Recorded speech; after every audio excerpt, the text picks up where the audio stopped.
Welcome to Blizzard Fire. We hope this video helps fire up your solution. In this video, I will explain how to study effectively on iPad. First, organize your digital workspace. Create dedicated folders for each subject or project to keep your documents, notes, and resources neatly categorized. This simple step saves valuable time when searching for specific materials. Also, make sure your Apple Pencil is ready for action, as it's a powerful tool for annotation and handwritten notes. Next, let's dive into effective note-taking. Choose a robust note-taking app that suits your style, allowing you to combine typing with handwritten annotations. When reviewing documents, highlight key information and add your own insights directly onto the PDF.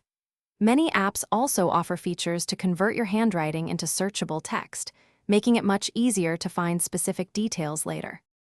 To truly master your material, engage in active learning. Digital flashcards are excellent for spaced repetition, helping you commit facts to memory. Consider recording lectures and adding timestamps to quickly jump to crucial points.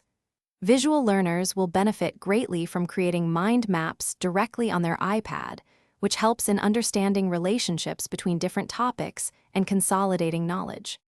Finally, optimize your productivity and maintain focus.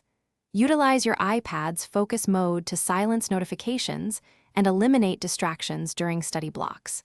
Implement the Pomodoro technique, working in focused intervals of 25 minutes, followed by short breaks.